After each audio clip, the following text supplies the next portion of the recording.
First of all, a couple of public announcements. Design Philadelphia will be presenting this Friday, October 5th. Tricia Tracy, who works in the Fine Arts Department, Vista Saw Wood type project using old wooden typefaces at the AIGA space in Old City. And then next Thursday, Movie Matters on October 11th, led by Simon Kim, who teaches here, Marana Ibanez, SSD Architects, and that will be held at Meyerson Lower Gallery, which is upstairs from here. I'm just going to give some brief comments in terms of the history of public art, and also a few comments in terms of Raphael's installation here in Philadelphia before introducing you to Penny Balkin Bach. Each night, the sky over the Benjamin Franklin Parkway is serving as a canvas for Rafael Lozano-Hemmer's open air until the 14th of this month. The 24 searchlights placed around the parkway create lights of line visible from up to 10 miles away. The lines and their patterns are based on messages provided by members of the public through the internet or via a free open-air iPhone app. It is my pleasure to welcome you to this evening on behalf of the University of Pennsylvania School of Design.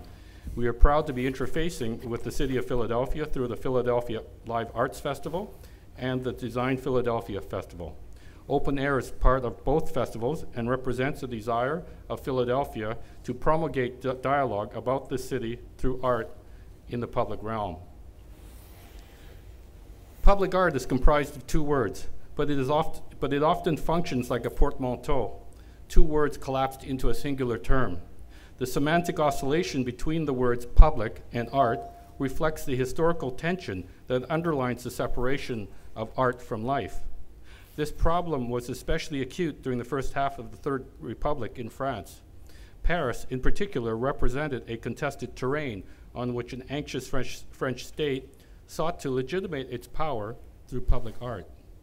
Statues of military leaders, busts of artists, and ornate fountains populated by menageries of beasts served to evoke the continuity of French history in a world ever more discontinuous.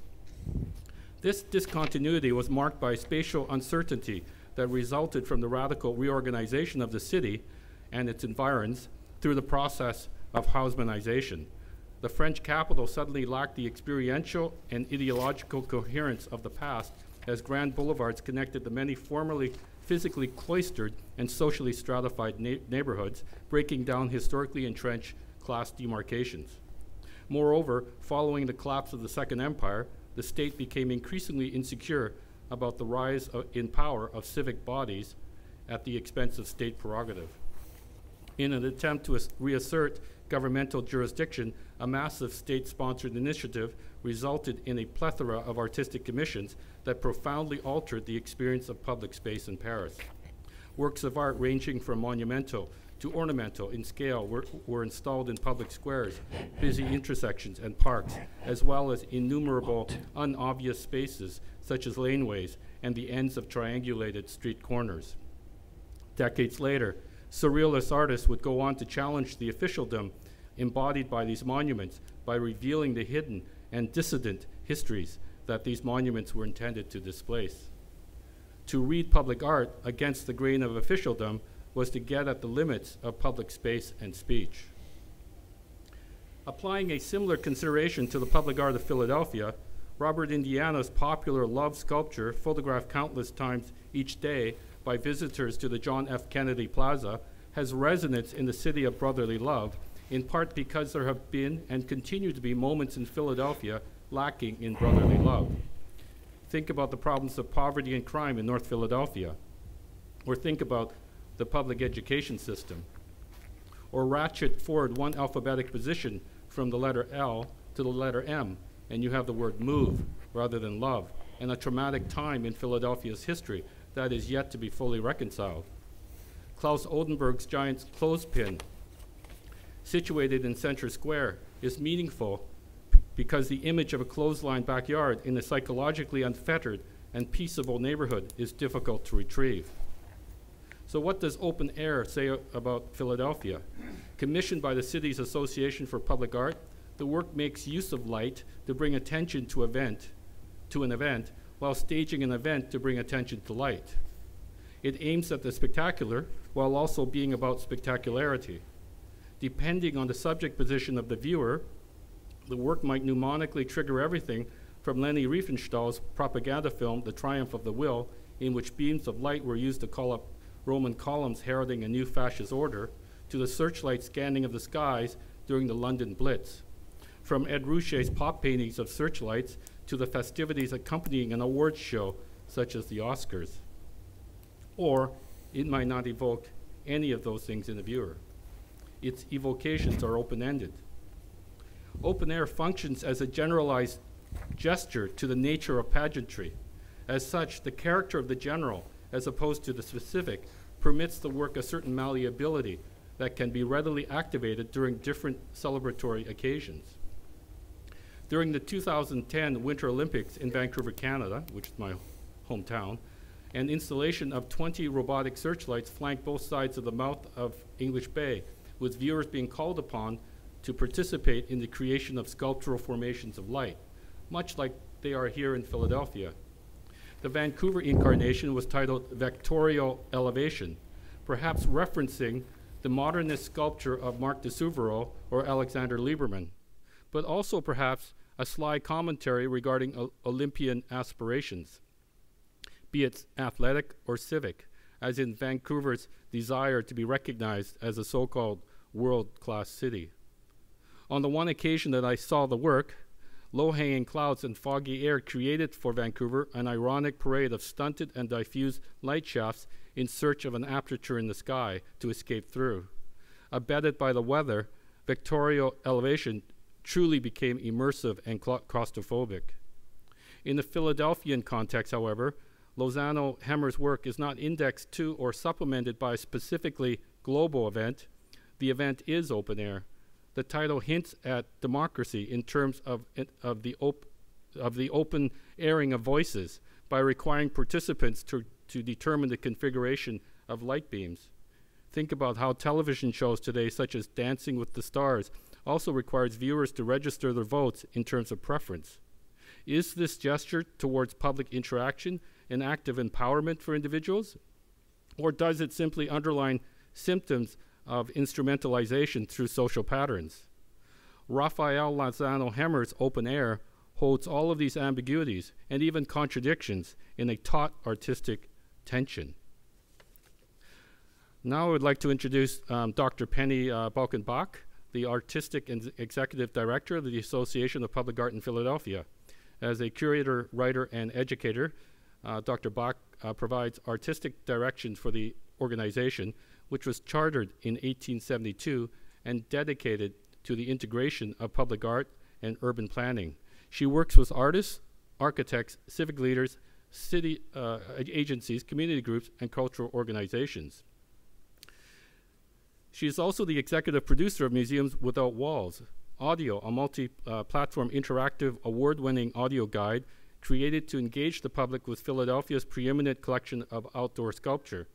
The author of the landmark book, Public Art in Philadelphia, published by Temple University Press, she has written extensively about public art and the environment. Dr. Bach has written on public funding for public art in Public Art by the Book, published by the Americans for the Arts and the University of Washington Press. Please join me in welcoming Dr. Penny Balkin Bach.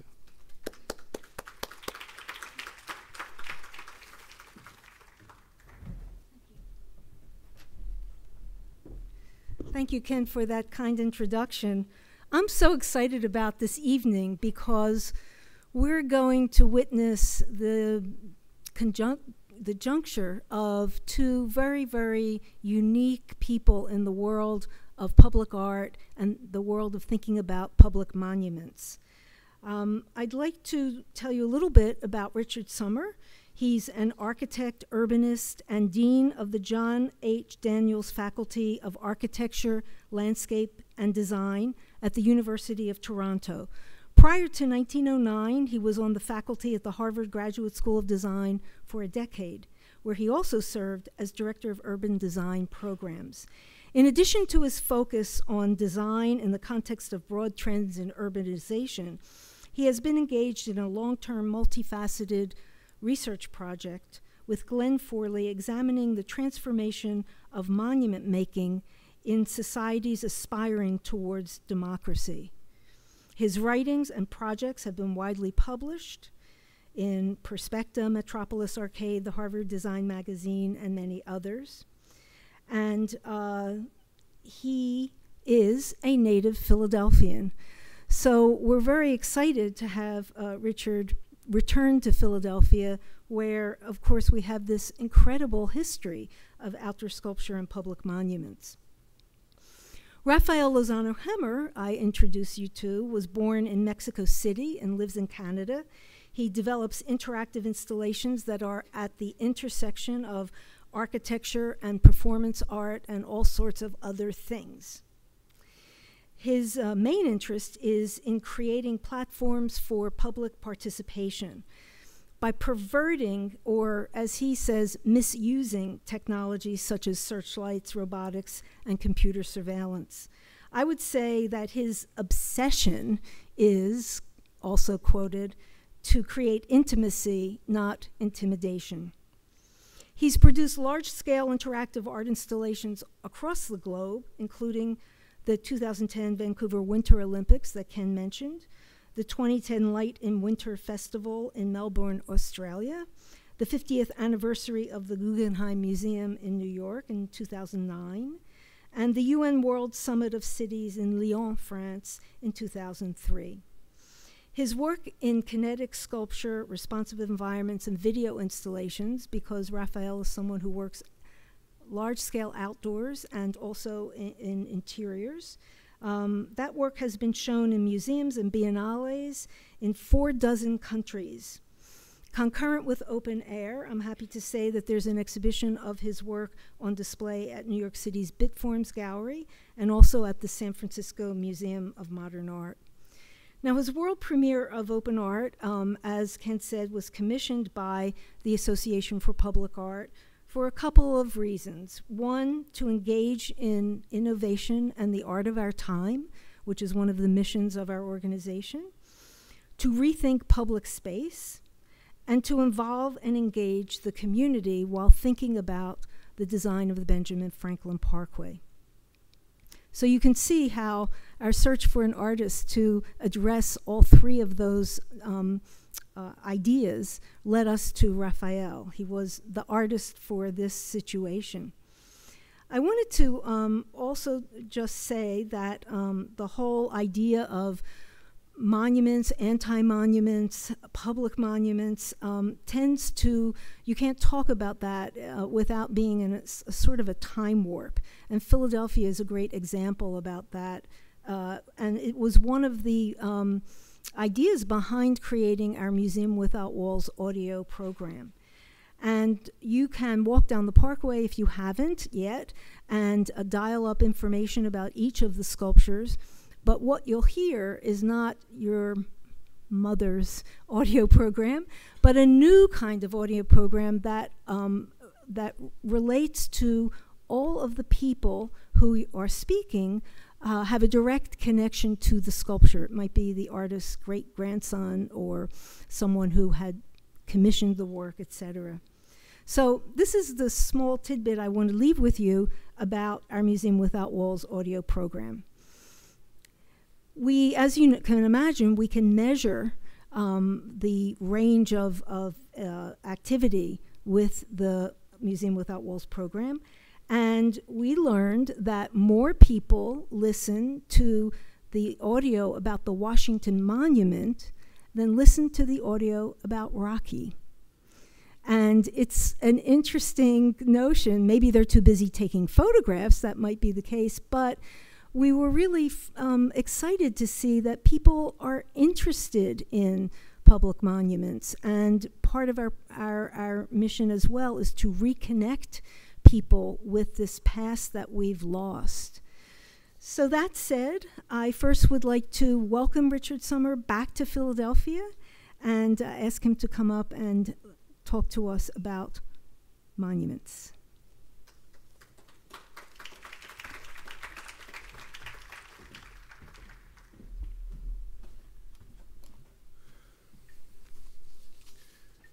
Which one's mine? They're identical. This one.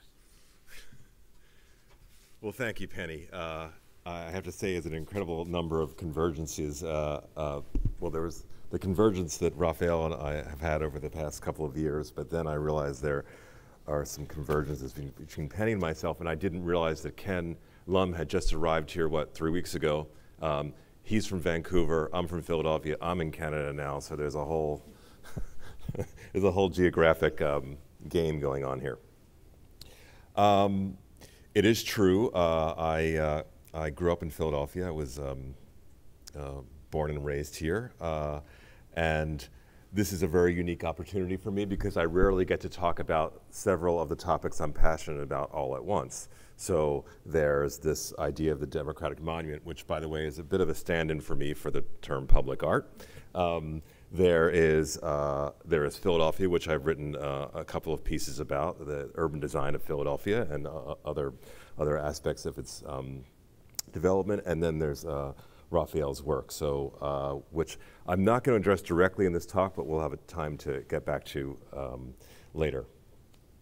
So my talk is really in two parts, and I'm trying to condense down two fairly long, one an extremely long study, another one a fairly long study. And the first is going to address this issue. Let me get the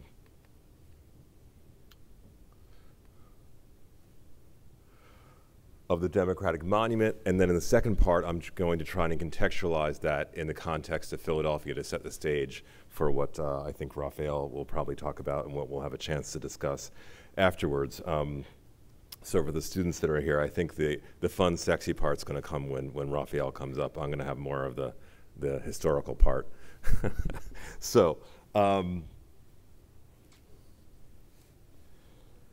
So I said that I'm using this term Democratic Monument in a very particular way, and I want to offer it as this is a category of thinking that's a little bit like the grammatical term of synecdoche, which is to say how you take a part for the whole. And for me, this concept of the Democratic Monument is about exploring the radical transformation of art and architecture's political function, and with it the modes through which art and architectural practices participate in the production of the built environment under modernity. So first, there's the way that monument making reveals certain contradictions and unresolved tensions within the program of modern art and architecture and the avant-gardes that we inherit. And second, there is how we might contextualize these within the built landscape of the United States in particular. And I would say this is very important to what I'm about to present. The built landscape of the United States can be understood in its own terms as an index of the cultural and technological project of modernity that emerged in the 17th and 18th centuries. And Philadelphia, by the way, is one of the great examples of part of that. So ultimately, I'm interested in how the idea of the monument, and with it the art and architecture itself, is challenged by changing conceptions of American democracy and how that challenge has played out in the material landscape. So alongside the conjunction of the term democracy with the term monument, I'd like to float another conjunction, the phrase topographic democracy. And this comes from exploring how and I've just offered this here as a beginning image. I won't talk a lot about some of the images, but this, of course, is a very the classical notion of the monument, the framing of the human body, the tripartite structure. But I'm offering this other conjunction along with the Democratic Monument, which is topographic democracy. And this comes from exploring how, for example, Alexander Hamilton's vision of optimizing industry and Thomas Jefferson's vision of a more egalitarian agrarian development of the American continent compete in the development of the American landscape and the American psyche. So these are two examples on the right. You see the falls near Passaic, the kind of mining of resources for water, and that was Alexander Hamilton's idea of the American project, and of course the project many of us know much more, which is Thomas Jefferson's vision of the United States, which is much more about this grid and about this agrarian development and the agrarian ideal. And I'll come back to that in a moment. So if topography involves the documentation, organization, classification, and distribution of the physical contours of the landscape, and the technical negotiation and transformation of its surface, topographic democracy is meant to introduce questions about how the political aspirations of modern democracy literally meet the new ground. Modern democracy, as opposed to its classical antecedents, follows from the romantic idea that given freedom of association in social, economic, and religious affairs, and through self-determination, each individual and each culture should ideally be able to pursue their own distinct destiny. Following these romantic ideas, American democracy was founded on the radical proposition that all men are created equal and that therefore should be accorded the rights and opportunity to freely pursue their chosen destiny. And I'm emphasizing this tonight because, of course, we're all a little bit on pins and needles for the debate that's happening later tonight. So. You know, and of course this is referred to in the Declaration of Independence as the pursuit of life, liberty, and the pursuit of happiness. It's very important for us to always remember that this is a very modern romantic idea of democracy and was not the classical idea of democracy. So in societies aspiring to provide liberties, freedom, and rights necessary for its citizens to pursue happiness and destiny, it's actually mobility, the ability to move and shift one's position both socially and in physical space that is of paramount importance. And actually you see these competing ideas of democracy, of social mobility and physical mobility still playing out in politics in the United States today. So this topographic democracy, this idea is meant to imply not only the way that land was surveyed and developed under a new system of government, but how important movement across the surface is and was, and the democratic potential this movement creates. So what you're seeing on my right, and I'm not going to talk about these a lot, is Frederick Jackson's photographs that were, on the right, a reenactment of the Western expeditions and land surveys. They were done once in the 19th century, and then he went back and reenacted them in photographs, and then those photographs were displayed in the White City at the Columbian World's Exposition. So what I want to say is, if we think back to the origins of the United States, by the time we get to the late 19th century, this is a kind of what I'd say the pre-monumental age of the United States. We have this, a moment where there is, in a sense, no longer a tension between the natural inheritance and the kind of artificial environment. They come together, actually, at the Columbian World's Exposition, and there would be a similar version of this for the exposition in Philadelphia, but I'm not going to talk about that because I had the feeling there might be people here who know more about that than I do. So, so I've been talking really about, up to now, about, in a sense, not really about monuments or intentional monument making as such, but rather about the countervailing forces and tensions that are in play in the surveying, construction, and cultivation of really the American landscape itself. The American project offered fertile conditions for democracy, and in its physical and aesthetic embodiment compelled a new monumentality. Yet up until the time the Western frontier was reached, national identity basically emerged from real and symbolic entitlements to land. With regard to monument making, it is only at the turn from the 19th to the 20th century that circumstances conspire to sponsor new forms of monument. Two phenomena stimulate the country's first real monument making culture. I'm going to go back to the other image. In the latter part of the 19th century, this culture grows out of, first, the reaching of the Western frontier, and second, the Civil War. On the one hand, the reaching of the Western frontier presented the completion of the continental United States as a figure, and on the other, the Civil War divided the country. Both the Civil War and the vastness and diversity of the newly settled continent fueled a search for symbols and rituals that could reunite the Republic. It is notable, for example, that the Pledge of Allegiance was first broadly introduced to the public during the Chicago World's Columbian Exposition, which was just one of the many monumentally scaled World's Fairs from the period aimed at representing the United States in its Republican totality. Nevertheless, as they had in Europe, most 19th century monuments grew out of Enlightenment, cosmopolitan conceptions about the permanence of civilization over the vagaries of nature, the timeless autonomy of the monument as a high art, and the universality of classical antiquity. Important differences did exist between the traditions of monument making in Europe and the United States, and Ken Lum began to speak to this very eloquently when he was talking about Paris as the nexus of this conception of the city as the site of public art. But there were important differences between the way these things developed in Europe and the United States, not the least of which involves the great difference in length of recorded history that could be monumentalized on the two continents, and I'll come back to this point. Francis Schuey has argued, following to some degree from the seminal arguments of the philosopher Alois Riel in his article, The Modern Cult of Monuments, that monument making in Europe broke down along two lines after the Renaissance. One manifestation was the practice of making memorials to commemorate events, primarily the heroes and casualties of war, and the other was a new, more purely aesthetic project. The central purpose of this new aesthetic monument in Europe was to reorganize and make the civic structure of urban spaces both more legible and a more clear expression of emerging civic governments. And again, Ken, I think, was speaking to this earlier. The transformation of Paris's formerly medieval structure in the 18th and 19th century is the seminal example of this new aesthetic monumentality.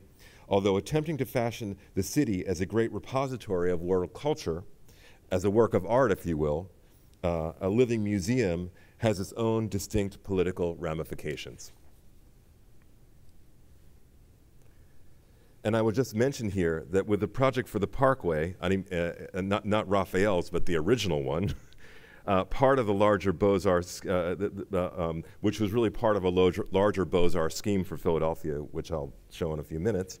And through the work of Paul Cray and Jacques Graeber, the agenda from Paris and from Europe was literally grafted onto Philadelphia.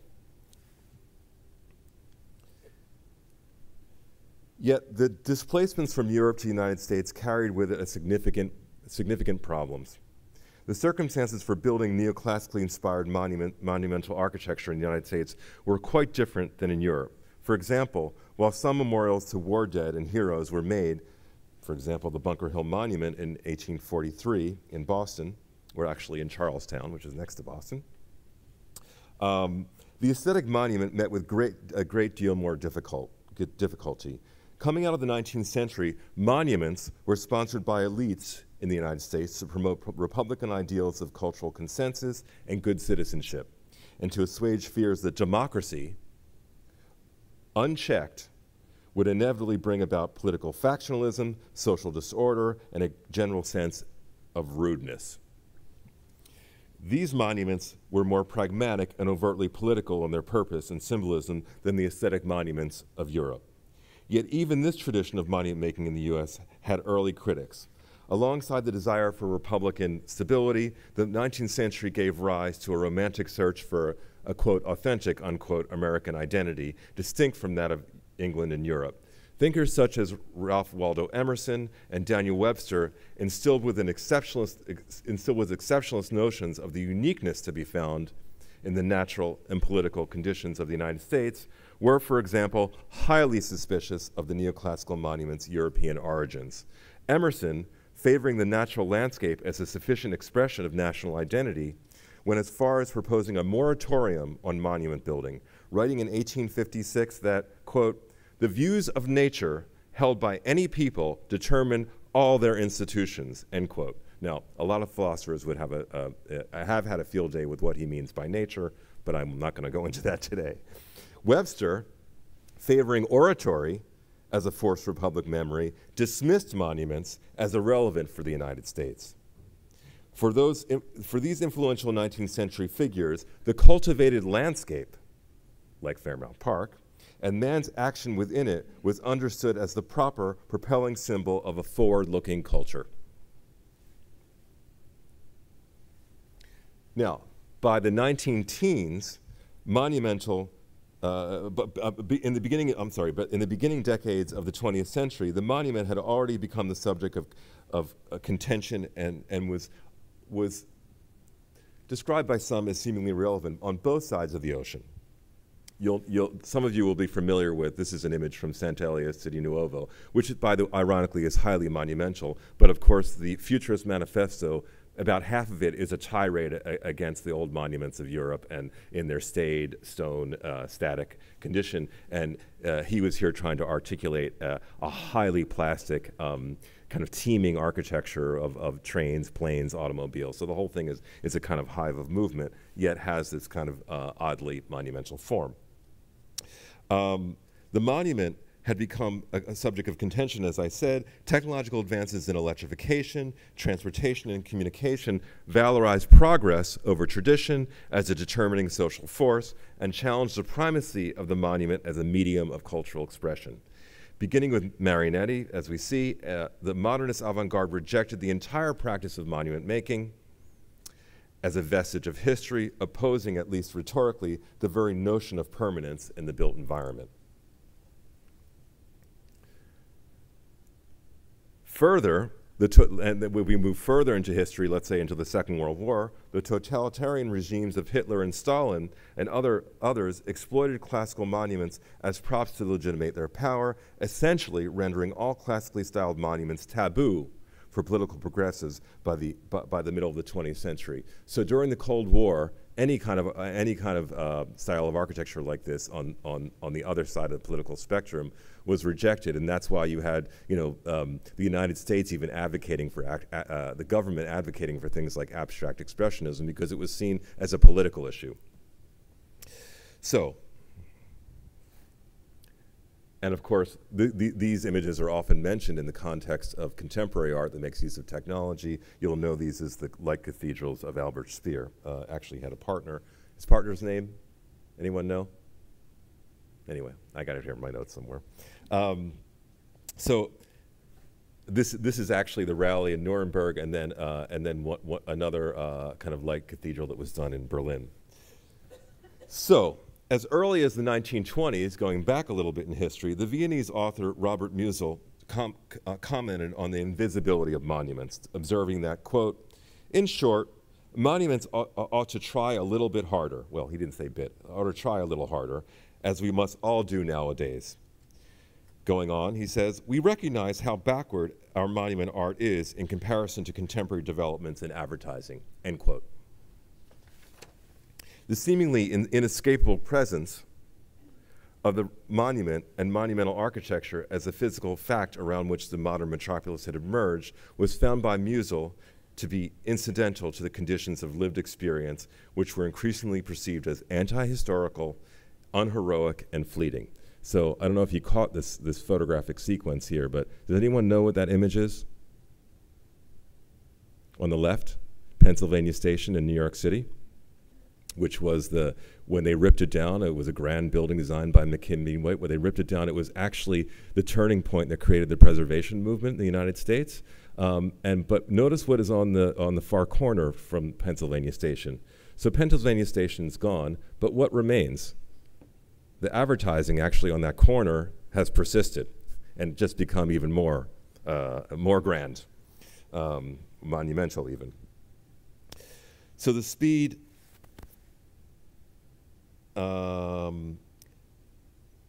So in a sense, the speed, newness, and dynamic impermanence of the built environment that the futurists were calling for was a staple of the American scene in the early 20th century.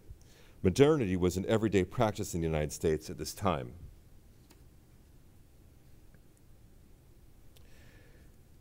The fear in the United States was not of being stifled by historical tradition, but one of the inherent instability of democratic institutions. So while the European avant-garde was casting the monument as a useless expression of nostalgia and a weak physical presence compared to the spectacular products of modernity, in the United States, there was a search for new forms of stability and new means of social engagement to produce new monument-making practices that in many cases took on the nomadic, technological, and landscape-based qualities of the culture itself. At the same time, the locus, sponsorship, form, and content of the monument dramatically shifted from a phenomenon that was once the purview of ruling elites in city squares and public parks to both reach and represent wider audiences. So I don't know how many of you know about the Lincoln Highway, but it was actually proposed as an alternative to the Lincoln Memorial. It competed for funding. And so you see this little, and there was, for many years, a Lincoln Highway Journal, this problem of the Lincoln Highway passing through this monumental square in Lancaster. You see the map of the Lincoln Highway, which is really a highway improvement project across the United States. It was the first transcontinental highway, and then that's a view of the construction of the Lincoln Highway, which, by the way, President Eisenhower moved armaments on, and he was later the person who deployed the interstate highway system, so it's a very important piece of history. So what I want to say is, in the classical schema, architecture's function was to represent society's political structure through the monumental form of the city and the city's hierarchical place in the built geography of nations. In a topographic democracy, to come back to this term, such hierarchies collapse into an entropic field of distributed development. In the modern era, and specifically in the United States, endless urbanization and post-romantic conceptions of democracy have ruptured Republican efforts, and I mean that in the conceptual sense, not in the political party sense, but take it as you will. Republican efforts to sustain an uncontested bond between the polis, the kind of classical idea of the city, and the people. So a lot of what I'm talking about comes out of a project, an exhibition I organized more than a decade ago with Glenn Forley to look at this emerging transformation in monument making. Starts with things like the declaration of national monuments that are natural monuments, the Mount Rushmore, and then as we come forward, you see things like the Names Project AIDS quilt, Krzysztof Widiczko's projection on the Bunker Hill Monument. So you see the transformation, the monument becomes more ephemeral, the line on the top, and on the bottom, you see the emergence of trails and kind of landscape-based monument making becoming more emergent. So I'm not going to go into great detail on that. So not only were European notions of civic space supplanted by more landscape-based practices in the United States, but what I am calling the democratic monument essentially displaces the city as a site where architecture embodies political values. And I am really talking about monuments and not memorials. A memorial is there to represent an absent person, place, or event such that they might persist in the memory of those who encounter the memorial. A monument is different. It celebrates. And I guess this is one of my main points, that instead of being retrospective and aimed at fixing a view of the past, the role of the monument in democracy is both contingent and prospective. It should ultimately act as a spur to political engagement. It is prospective, it is forward-looking, it calls people together. It augurs an alternative future. As the writer William Gass, an eminently more talented author than me, put it very beautifully in an essay entitled Monument Mentality of 1982, he puts it as follows, in talking about the monument. More than a marker, a monument literally stands for something. It speaks to a community, a city, a state. But monumentality, as a quality that only a few objects and some less material works of art possess, exceeds speech. It moves to make and solidify the society it addresses, actually drawing towards and even taking it into itself a public which its significance it shapes. So I'm going to leave it there. This is actually another trail, the Freedom Train, and this is its stop in Philadelphia, and this is my transition into the short Philadelphia story here. So here we have what's on the $100 bill. Independence Hall. You'll notice it's from the interior court side. I was hoping for a Philadelphia audience they would know very much this painting by Charles Willson Peale, the title of which is going to escape me because I don't have it in my notes here, but it's Charles Willson Peale basically in his museum. And for those of you who don't know Charles Willson Peale, his kind of biography, he was an important painter in late 18th and early 19th century Philadelphia and in the United States, but he was also, in the spirit of those times, a kind of grand amateur inventor, so he also was part of expeditions to unearth the mammoth at Newburgh, and so you see the display of the mammoth. And the most interesting thing about this painting to me, of course, is that his Natural History Museum, I think the first in the United States, was housed in the second floor of Independence. Oops, what happened here?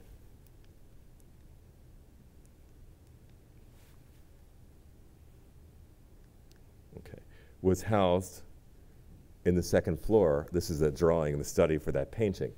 And what do we see when we look at this painting? We see his organization of the kind of natural inheritance and the natural history of the United States with plants and animals, and a frieze on the top. And the frieze, for those of you who are not familiar with this painting, had to do with the fact that Peale painted portraits of all the great founding fathers of the United States. So what you see in this kind of spatial organization here is a conflation or a combination, if you will, of the natural inheritance of the United States below, and a frieze on the top, equating that natural inheritance with the grandeur of the early founding fathers. Therefore, coming back to this issue of the United States having this problem in relation to Europe of actually not having a long recorded history, the greatness of the nation, the greatness of the philosophies of the founding fathers, which was only less than a century before he's operating here, is joined to this natural inheritance. And of course, as some of you may know, there was also a live part of this natural history menagerie in the yard here. And here's the plan of the long hall from Peale. I won't go into. And importantly, for what we're looking at today, as part of this Natural History Museum, there were enactments of magic lanterns, which brought together nature and art, and projected astrological information, and were about a kind of form of public pedagogy, which I actually see the project that Raphael is doing as part of this tradition. It's also part of I think, an even longer interesting tradition. Some of you, no one's going to know what this is, but I'll show this slide. There is a line, and this is really a kind of digression. There's a line between this kind of, how shall I put it, genius amateur project of someone like Charles Willson Peale, where he has a natural history museum and is also a kind of painter, and someone like Robert Smithson. So that piece on the right is his his rock collection, Robert Smithson's rock collection from when he was a child, and that's the Natural History Museum he constructed in his basement. So, something which I'm very fond of, along with his work. So I want to come back to this kind of, again, if the monument is, as I said, a kind of synecdoche, a kind of part that speaks for the whole, this history of Independence Hall and Independence Mall in Philadelphia tells a much larger story about the city. And I'll just do this very much in capsule. For those of you who are familiar with the history of Philadelphia and Pennsylvania, you'll know that William Penn was granted this land by the king. He came. He got the whole state. He established the city of Philadelphia, and the city of Philadelphia was established with this grid. And the idea was that people were given plots in the city of Philadelphia based on larger agricultural land that they held. So it was a utopian project, Philadelphia, but it was also a land deal, like many other things in the United States. And take a very careful look at this plan of Philadelphia. You've probably all seen it a million times, but there are some very curious things about it. It's actually based on one of the plans for the reconstruction of London that was never adopted. But in those cases, the squares were not public. In this one, they are. But what happens in the northern border of this plan? It is incomplete, and the white lines there are lines that I drew. It's an incomplete plan. And that's partly, I would theorize, because when Penn was developing this scheme for Philadelphia, there were actually never enough plots in the city of Philadelphia for the amount of land that existed in Pennsylvania. And there was this territory called the Northern Liberties that actually was the part of the city that grew the most to the north. Just hold that thought. And of course, instead of growing in this utopian way from river to river, the city initially grew like this. And Independence Hall is down, I'm not going to see in this plan, but it's down here. But eventually, to jump forward, by the early 20th century, the city had become, you know, in the 19th century, Philadelphia, until it was overtaken by New York from the 18th to the 19th century, Philadelphia was one of the major cities in the United States. And this is a plan that was commissioned by civic leaders, and it was done by Jacques Graeber in collaboration with, what am I blanking out here? Paul Cray. But it's mostly Graeber, who was a Beaux-Arts trained landscape architect. Also has a Canada connection because he designed Ottawa, the capital of Canada. There's the Parkway, which was to be the linchpin between Fairmount Park and the city. And you'll see this very European notion of the city hall, the train station, and the public square here. And this kind of diagonal planning that was being developed for, you know, Chicago by Burnham and in San Francisco, and was really exporting the European model. Of course, only this piece was achieved. And you see the evolution of the Parkway here in these drawings. There's Cray on the left and Graeber on the right. I've read in the literature that he was sometimes referred to as Grabber because he was so good at getting commissions. And actually, he designed all the gardens of the estates outside of Philadelphia that I grew up walking around the ruins of. Here are the sketches for the Parkway. I haven't investigated this, but this is very curious. You'll see this again in just when I wrap up in a few minutes. This is a drawing. I think he has gotten rid of, I'm pretty sure he's gotten rid of City Hall there and left the statue of William Penn. So there's the construction of that.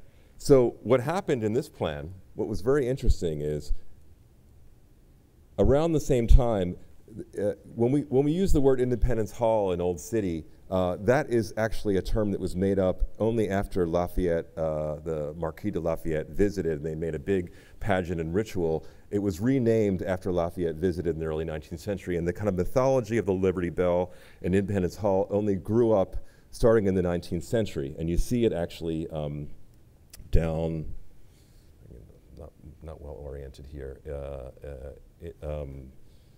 It's right here. Do I have it right? I should be looking here. It's further south. Further south. Okay. I'm disoriented. Hold on. It's down here. Sorry. Parkway here. Yeah, here. Sorry. So this is a story in and of itself that I'm not going to tell today. But what happened was, you know, because the city eventually grew up, and the plan was always to have City Hall at the center of the city. But when they built the Benjamin Franklin Bridge, which wasn't originally called the Benjamin Franklin Bridge, and this is another Philadelphia obsession, naming everything after colonial figures. What happened when they built the Benjamin Franklin Bridge is people started to see that the old city was falling apart.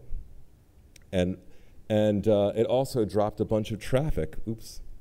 It dropped a bunch of traffic on the square here, which was hard to resolve. So they developed a transit plan originally to take traffic from the Benjamin Franklin Bridge into the city. And actually, the scheme for Independence Mall was not developed by, as it was later, by Cray and other people involved in this College of Architecture. It was developed by another University of Pennsylvania professor, a professor of hygiene that was obsessed with the idea that because of the decaying condition of the old city, that Independence Hall would burn down.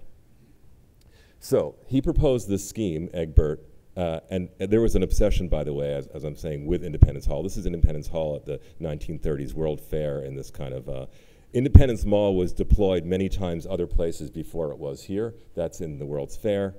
This is actually Cray's scheme, a much better one for the plaza in front of Independence Hall. And then you'll know maybe the famous proposal that eventually tore down 3 blocks to make this, to do for Independence Mall what Graeber's project for the for the Parkway did for the new City Hall, to make this grand enfilade to this building, which, because it's so small, actually could never absorb that scale of gesture. Anyway, you see the bridge there. You see the city now that it's grown way beyond its colonial footprint. And along comes the next major figure in the story, and his voice is in the show. Edmund Bacon, an incredible figure in the history of this school, and also an incredible cover of Time magazine where you see the old light post, the colonial light post, and the modern grid of the Society Hill Towers, which is really an emblem for his idea of how to remake Philadelphia. I'm not going to go into this, but he developed an exhibition before he was the executive director of the Planning Commission that had, I think, several 100,000 people visit it in a year on the floor of the Gimbel's department store that proposed an entire new future for Philadelphia, and he eventually built all the projects for the downtown, especially Independence Mall, which had already been framed decades before that. So there you see the grid. You see his scheme for kind of greening the old city. This is a long story. You see, for example, his studies that precede this and all the traffic patterns for the downtown. There's the Parkway. There's what comes from the bridge, proving that they needed to do something. But these are very curious. These are his diagrams for the highway that was to surround Philadelphia. And what I want to point out here is A, the Parkway is missing, and B, he uses the highways to encircle the original Penn plan for Philadelphia, right at the edge here on Vine Street, at that northern edge, which I would argue was always meant to be ambiguously open. And he even goes farther. I think I'll come back to this image. He has, as others did, had an obsession with the City Hall as being an image of late 19th and early 20th century corruption in Philadelphia. So he had already done this in his Bacon had in his thesis at Cornell. He basically got rid of it and kept the tower with William Penn on the top. He couldn't achieve that though. So you see this plan, as I was pointing out before, the Vine Street Expressway, the proposal for the expressway on South Street, the whole original kind of footprint of the city. I have a much longer story about this, but it's important because it's the nexus of where Raphael's and the Centennial project is happening here. And I would argue that this was a very serious mistake in the history of the city, a planning mistake. By the way, all of these lines also inscribe different wards and racial tensions and differences in the history of Philadelphia, but I don't have time to tell that story. So again, that's where the expressway is, right there. And you see his drawings that he made later in the design of cities, his idea of Philadelphia, and then he never got to build the South Street Expressway because he was so successful in remaking Society Hill that all the wealthy people that moved there and the hipsters that lived on South Street and the African American community there, they all got together and they kicked him out. In fact, Denise Scott Brown, this is a sketch from, was involved in that uprising against the building of the South Street piece of the expressway. And the other luminary from the history of this school was also involved in a more kind of, I think, beautiful way in this scheme as well, but it's still in Kahn's scheme for these kind of citadels of parking. You still see Vine Street cut off, even though this is the neighborhood where he grew up. The kind of marginalization of the Parkway and the kind of, in a sense, reification of the old grid of Philadelphia.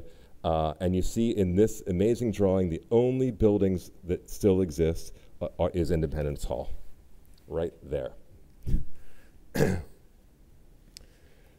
So that's the story there. I'm gonna close because I'm over in time. Raphael knows this example. I just want to make the point that these projects, these kind of projects that are about pageantry and about celebration of the kind that Raphael is involved in here, and that will be in connection, I think, with probably more centennial events for the Parkway, are a form of nascent planning, and they certainly were 100 years ago and in the late 19th century. This is a project that is not well known, that I've done a long piece on called the Hudson-Fulton Celebration, which is the combined celebration in New York of Hudson's supposed, discovery of the Hudson River Valley and Fulton's supposed invention of steamboat technology. Neither of them actually did those two things, but they, like Edison, got all the credit. What this really was a project to try and get the Palisades set aside as a national park, to compete with the set-asides on the West Coast.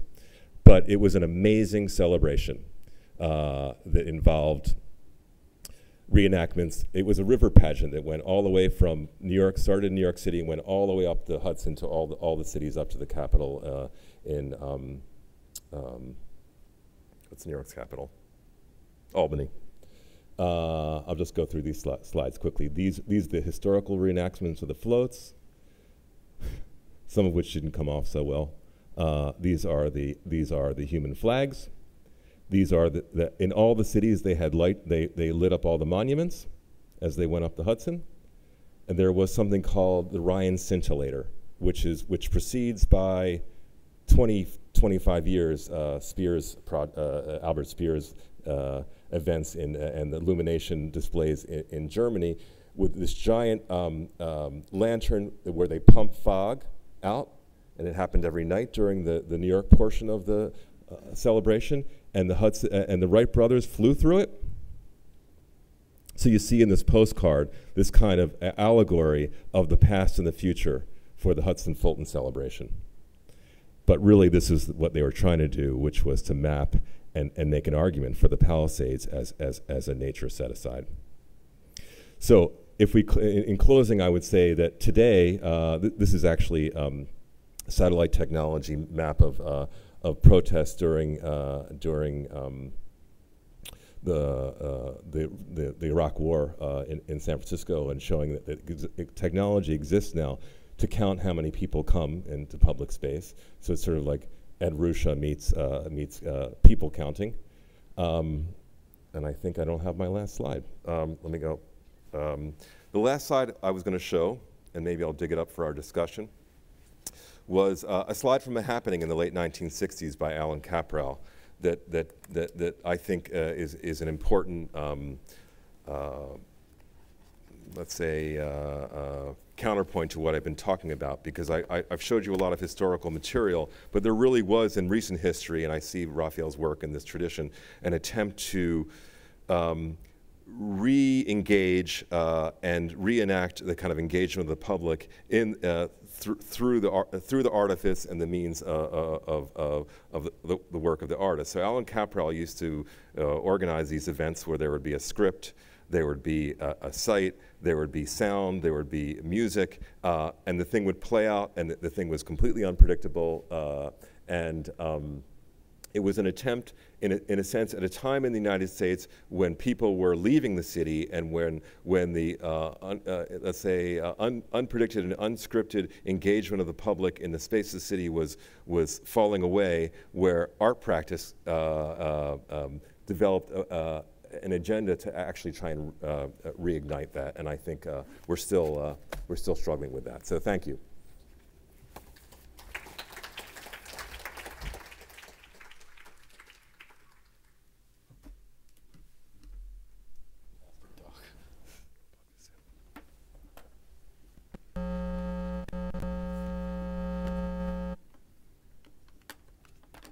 Thank you.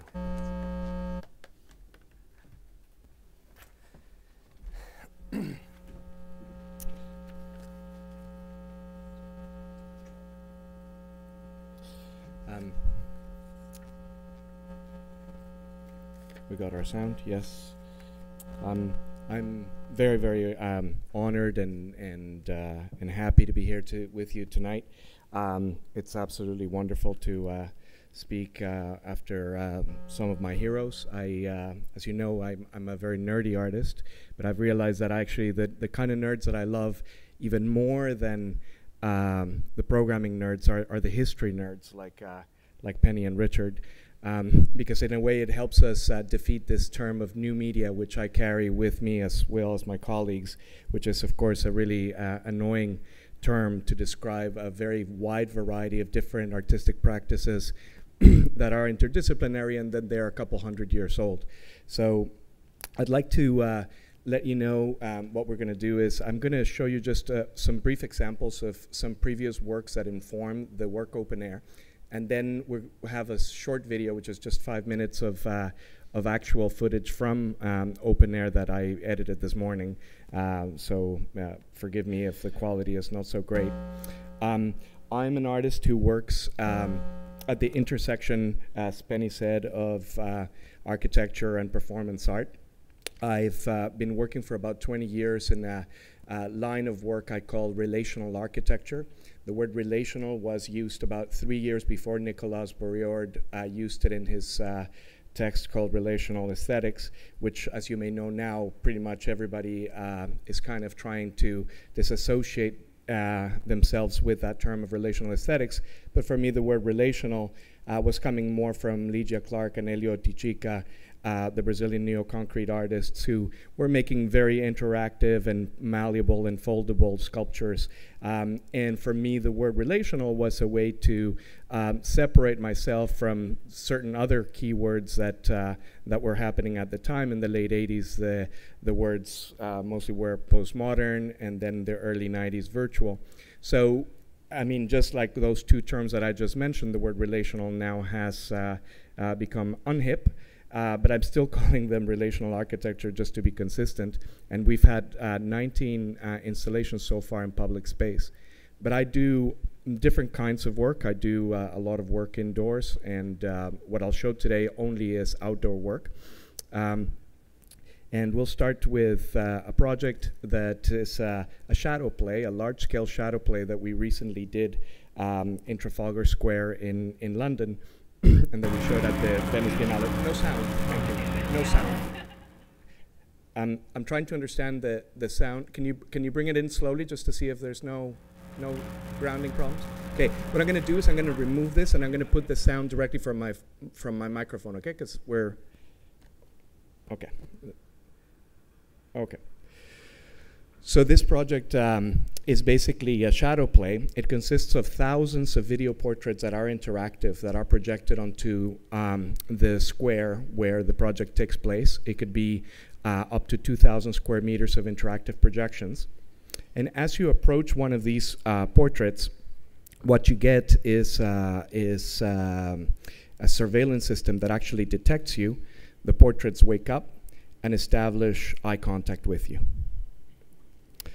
For as long as you're on top of one of these portrait people, they kind of check you out. They're not really looping. They're more, we call it scrubbing the playhead. So they kind of go forward and back, establishing eye contact, and until you're bored of them and you walk away, and then they go back to sleep. I am going to try and solve the sound, actually, because otherwise it's not going to work. 1 second. Let's try it one last time. Let's see. Here's sound. I'm giving you sound right now.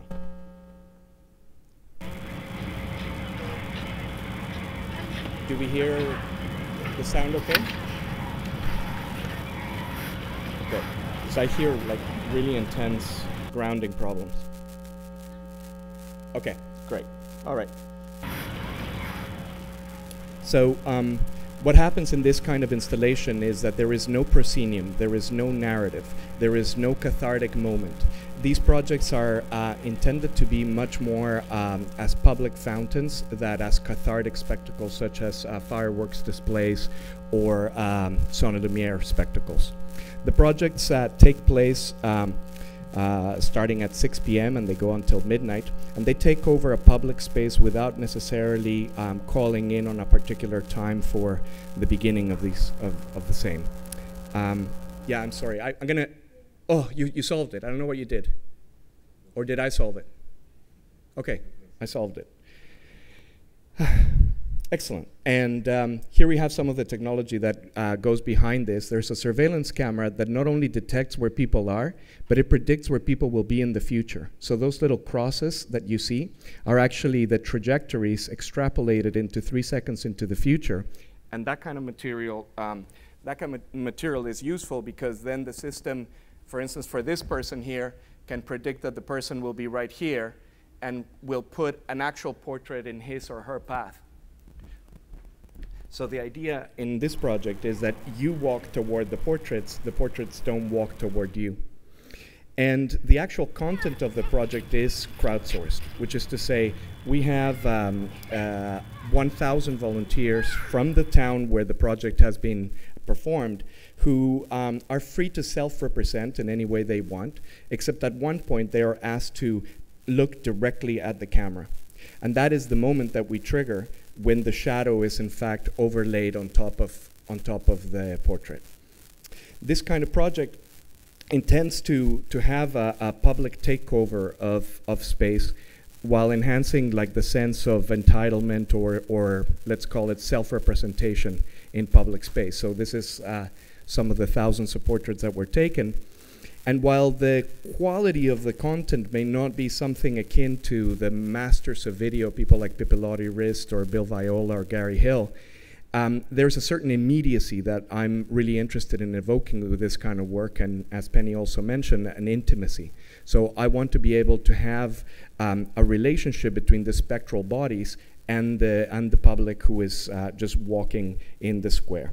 So this is the kind of examples of what people did in front of the camera. This was done in England mostly, so people take off their clothes. British people like to do that. Some people just did sign language, some did political messages and whatnot. And the idea is that this is a platform that is out of my control. And that's a really fundamental part of the kind of work that I do, is that I don't try to be prescriptive over how this kind of project should be presented. So this is a shadow play. The second example that I'm going to show is a project that I did in New York City for Madison Square Park. And it's a project that basically takes over the central oval lawn of Madison Square Park, using 200 spotlights, theatrical spotlights, that are being controlled by the heartbeats of participants in the city. So over a period of 6 weeks, people would approach this sensor that is not unlike what you might find at a gym. It actually detects your systolic and diastolic activity, and as you hold on to the sensor, gradually all 200 spotlights begin to flash at your heart rate.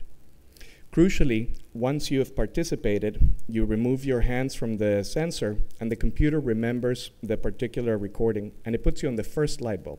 And then everybody who participated before you gets pushed down one position in the array, so that at any given time, if you're walking inside of this park, you're surrounded by the 200 heartbeats of the 200 most recent participants. And if more than 200 people participate, your heart actually disappears from the array. So it pushes you out in a way, reminding you of this sort of ephemeral intervention, and is like a memento mori, if you will. So you'll see that in most of my videos, I have just people promenading in space, just walking around in space. I believe that is one of the crucial things that artists can and should do when working in public space, is to create intensely eccentric, ephemeral interventions that will drive people to visit public space without shopping. So it's one of the reasons why I've had a hard time doing my work so much in North America, and that's because oftentimes corporate sponsors want to plaster advertising everywhere like a Grand Prix. I've been lucky to do a lot of my work in the context of a reformulation of the Son and Lumiere spectacle in Europe, so I've done a lot of my projects there, and also in Mexico and Asia. But the key for me is this: people spending time and taking over public space, creating an interruption in the kind of homogeneity that we're seeing in the globalized city. So, and again, we call both the projects that you just saw, we call them crowdsourced to the degree that the content is the public's themselves. So it is a self-representation. Without their participation, there'd be nothing to see. For this one, we are going to need sound. I did most of my heroes in public art, people like Krzysztof Wodishko or Johan Gertz or Rachel Whiteread, do incredibly powerful work when it comes to memorials specifically. And I'm thinking very much of Johann Goeth's Memorial to the Holocaust in Hamburg, which, as you may know, it was this incredible monolithic structure that people would engrave, sort of graffiti on, and then over a period of time, the entire monolith disappeared into the ground. And if you go visit it today in Hamburg, what you'll see is you'll be able to stand on top of the monument, of the monolith, which is now underground, and there's just a plaque explaining what happened. So the disappearance of this monolithic form is in fact the most conducive way to actually remember something as horrible as the Holocaust. And while I admire many of these heroes, I also try to make sure that my work is not site-specific. I try to make, I call it pretentiously, relationship-specific, because many or most of these projects actually tour. In 2008, I got a commission to transform Tlatelolco Square, which, as you may know, it was the location where the Mexican government killed 300 students 10 days before the Olympics were about to begin in Mexico. And that very night of the massacre, the authorities cleaned up all the blood, and the media did not report about any of the deaths that had taken place in Tlatelolco. And for 30 years, it's been taboo to speak in Mexico about this. But now, for whatever, 10 years now, the university has taken over the site and has created a memorial. And they invited me to remember the massacre in its 40th anniversary. So this is a project to try and do that without the necrophiliac and vampiric approach that most memorials have. So this is what we did. Let me just get this. So,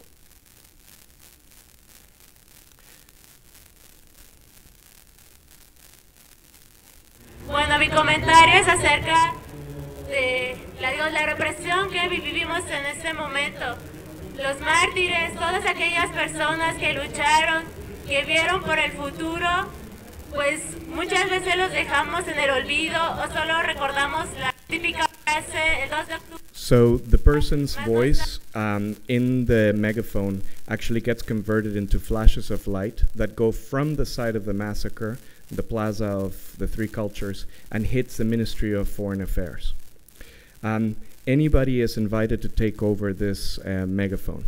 And during the period of the installation, which was 2 weeks, we had everything and everybody from survivors of the massacre to I don't know, we had, like, for instance, a man who said, my name is so-and-so, and I'm the son of one of the survivors, one of the soldiers who committed the massacre, and I'm here because I'm a new generation, and I just want, this to be over.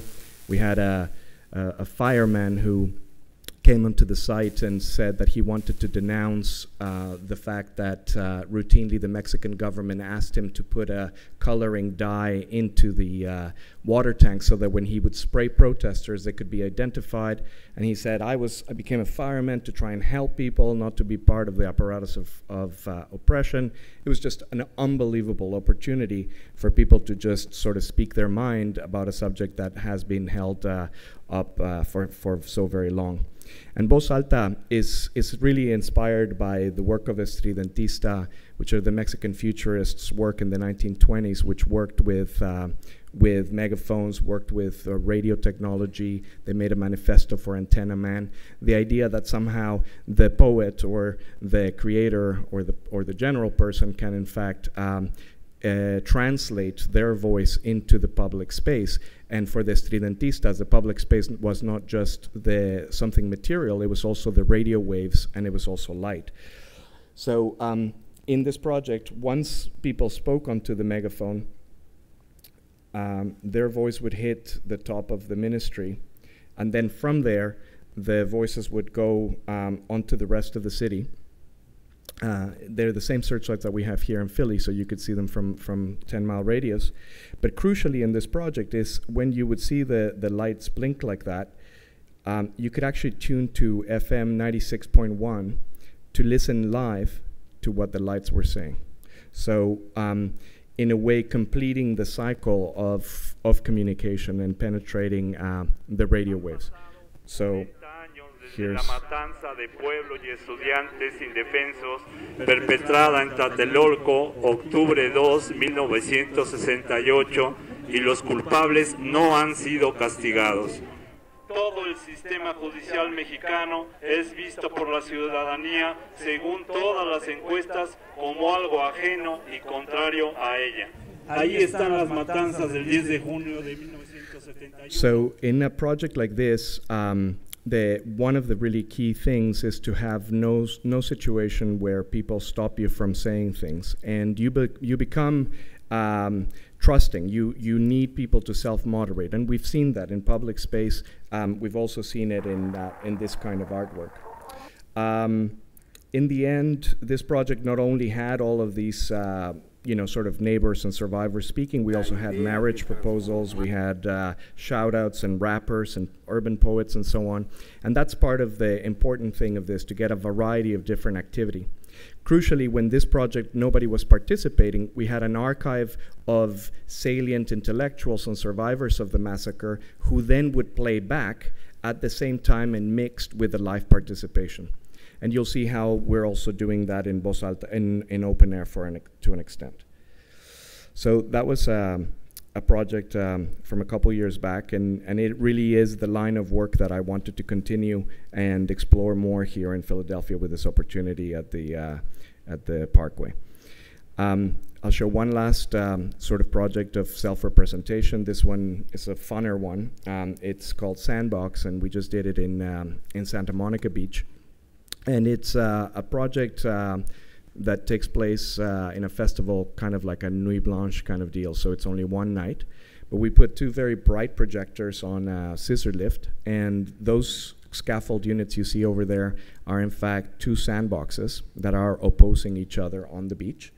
And then as you go and touch inside of the sandbox, your image gets projected onto the beach. And they can see basically the large projection of your hand. And equally, the people, you see those little black dots in the sandbox? That's the people in the beach. So you can see them and reach out and grab them, and they can see you, and you're sharing those three scales, because you're also right beside each other, so you can take turns taking the sand. The technology that is used for this project is, in fact, this pretty ominous infrared technology system from Dick Cheney's old company to track Mexican immigrants at the border. And so we're misusing or taking that technology and trying to create a more connective kind of environment. Again, there is nobody who sort of tells you what to do or not to do. If no one participates, it's very uncomfortable because there's nothing to see. There is no show. And let me just fast forward. Here's, well, it's LA, so people bring their doggies with their booties and whatever. And then, let's see, this guy burns people.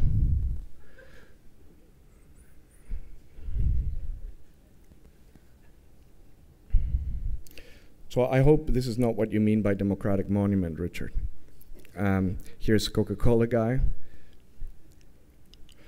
Anyway, so you can imagine there's hours and hours of this material of what people come up with. So the idea that the platform is out of control, that the platform is evident, in other words, that there is a possibility for the creation of this, eccentric moments is important. Also the idea that it's not interactivity just for one person, but that somehow it could be a larger group, and that interactivity not be based on voting, right? So Ken, for instance, was talking about this kind of reality TV show idea of just, sort of voting. And though I do make projects that have that kind of interface, it's always been so frustrating because voting, like in democracy in general, eccentricity tends to be, averaged off. So in this project, we had a good relationship of scale and plasticity, so we were happy with that. Okay, now open air. I'll skip this one. So we've done a little bit of history, but on the top left is at the end of the 19th century, these searchlights were being used by Universal Exhibition in Paris as a signal for the arrival of modernity, this new energy called electricity, and that could be visualized citywide. Those searchlights in the Second World War mostly were used for anti-aircraft surveillance, and And as Richard mentioned, they were used in this, and also Ken mentioned that they were used in this fascist spectacle to create intimidation. So the message is, you know, we are large and you are small. People are a prop in the fascist spectacle. But then after the Second World War, with the victory parades, the searchlights were moved to animate the skies. And today we associate the searchlights with the opening of a new shopping mall or celebration of some sort of a club or whatnot. On the bottom left, we have Jean-Michel Jarre's. Sorry, we have New York City in New Year's. And bottom right, we have the most problematic of the four, which is Jean-Michel Jarre's $64 million extravaganza in the pyramids of Egypt, which, as you can hear, I'm envious of his budget, but also I have a big problem with the idea of Egyptians hiring this neo-colonial project to highlight how impressive and exhaustive their culture is in a show that lasts 4 hours, that has a proscenium, 4,000 VIPs, and that fortunately the Nile had fog that night, so it was really difficult to see anything. But the idea of this kind of what Said would call identitarian assignation of these shows to create a consensus over what we are as a people is of course something that is common to most monuments, in particular the ones that Richard also talked about. So when I came to Philly, let me just stop this for a second. When I came to Philly, I had an opportunity to, for 4 or 5 trips, look at the city and think of some kind of intervention that we could do. One of the things that became clear is that the Parkway, contrary to its original design as a pedestrian area and currently marked by some of the world's most important museums, was actually not very activated at night. Hardly anyone is walking over there. There's a 12-lane highway. Pedestrian areas, you know, exist, but there's no real reason to move into that. And one of the things that happens in my work is that I get to speak to politicians who often talk about revitalizing a section of their city. And sadly, what they mean by revitalization is putting 19th century lampposts and Starbucks and cobblestones, and then that's what they think will actually bring the public in. And that, of course, is just doing the same as every other city. So I believe passionately that we need to do more experimental approaches to try and activate sections of our city.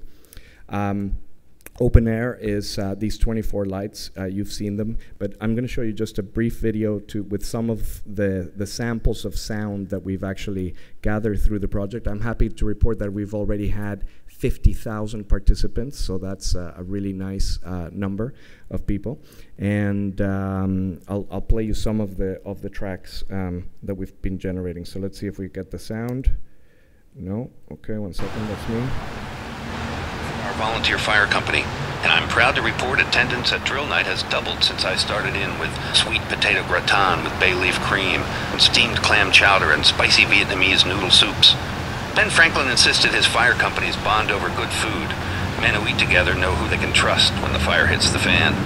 Some paint, others work with clay. I create by scrounging the fridge and pantry, and I love knowing that someone may do something great in life with the caloric inspiration my art has provided. Jason, I want to tell you how much I love you. I want to shout it from the rooftops and write it in the sky. Hey, look! It's up!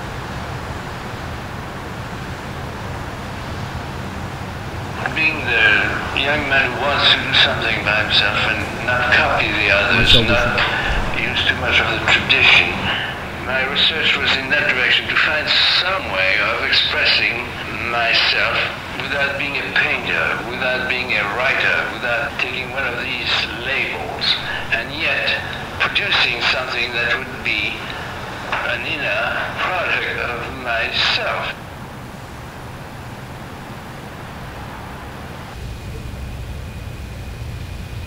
I'm gonna sneak in and rip them down tonight with my star badge, 'cause I'm the law, and I've come to rip the hippie wind chimes down.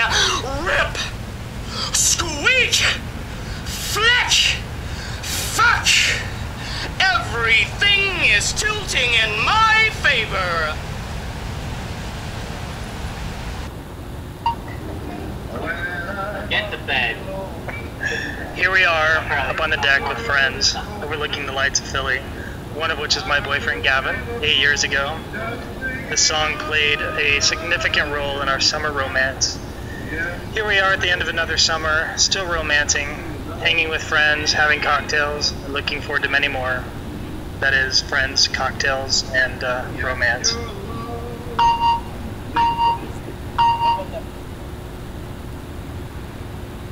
The crude scribble cancels the most complex philosophy this body can afford. We are never, ever gonna get back together. Ever. Is that how the song goes? Like ever and ever. Hate that song. One of the things I'd want to hear on the Parkway, by the way, is the sound of the subway that never got built. There was supposed to be a subway underneath, but that money got diverted to bail out the Sesquicentennial exhibition in South Philadelphia in 1926, which was a tremendous failure, and we don't have an easy way to get from the center of town to the art museum. I want to hear that subway rumble under my feet when I'm on the Parkway.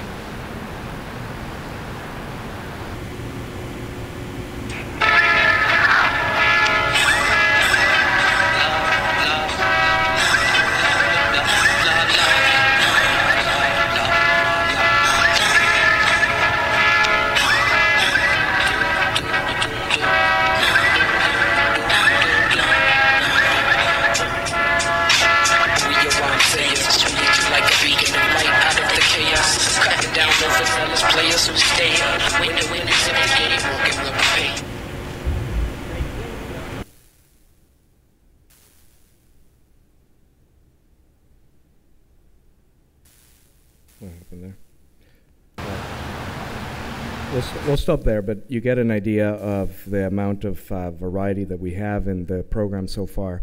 There's over 16 hours of different messages being sent from people from 65 countries so far.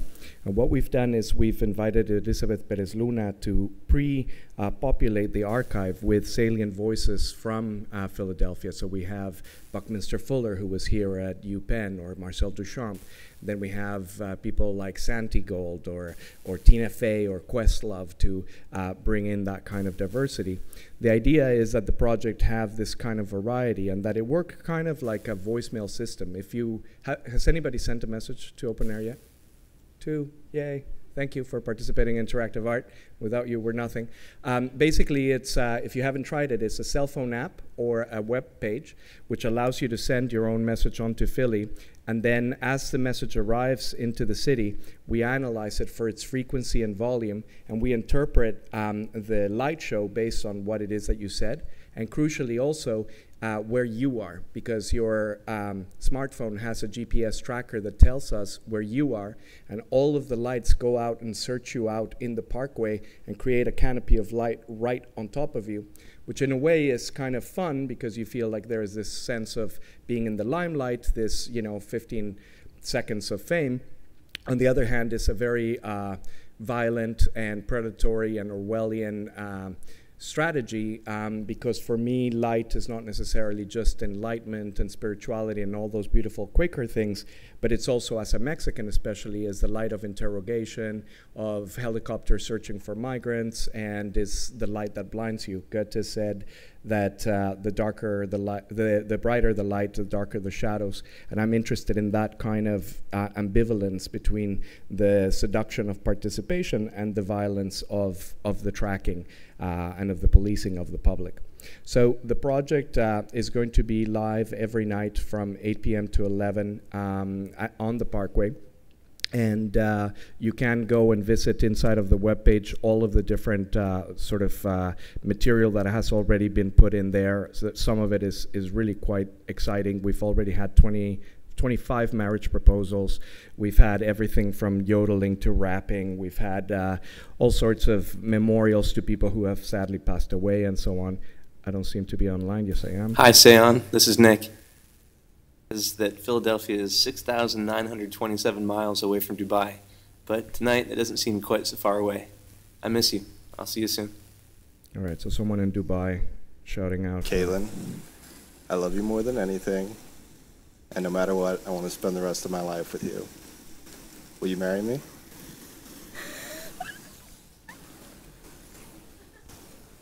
Shut up. Say yes. Yeah. She said yes. So that's Cameron and Caitlin. Here's Sun Ra. I am Sun Ra, ambassador from the intergalactic regions of the... Wait, let's see him in 3D, which is more fun. I am Sun Ra, ambassador from the intergalactic regions of the Council of Outer Space. How do you know I'm real? I'm not real. I'm just like you. You don't exist in this society. If you did, your people wouldn't be seeking equal rights. You're not real. So we're both myths. I do not come to you as a reality. I come to you as the myth. So you get the idea. For each person that participates, we make them one of these sort of 3D representations of their design. That was important because if you're participating from far away, you can't be on the Parkway to see your show, so at least we give you a simulation. And it also, there's webcam images to show you that your design really did take place. So that, again, it's important to get that kind of feedback. One last thing about this website, there's a section on history that I really would love you to visit if you get a chance, where we're going over different kinds of inspiration and moments, both in Philly's history, but also just in the development of these kinds of technologies, which speak about a tradition of working in public space with technology. One, for instance, that I'll just sort of highlight today is Marta Minujín. Not many people know, sadly, that the very first utilization of live video technology in art was not Nam June Paik, but that 4 or 5 months before, Marta Minujín had in fact used live video technology in her installation La Menezunda. And I tend to emphasize that aspect very much for 2 reasons. One of them is because she's Latin American, so that breaks stereotypes, and I like that as a Latin American. But secondly, because that's 47 years ago. So this idea of continue to refer to new technologies as something that's new, which is how I started this conversation, is quite frustrating.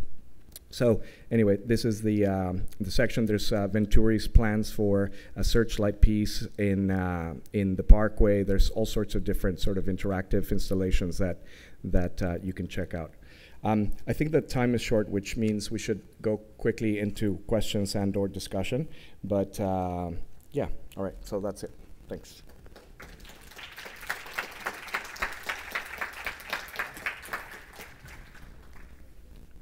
How do we do it with it? Go there? You want to pull the chairs up? I have no idea, yeah. You just need 2 chairs. Oops. Because of the hour, we're going to skip the conversation and go directly to questions if you have them. Let's wait till they get situated.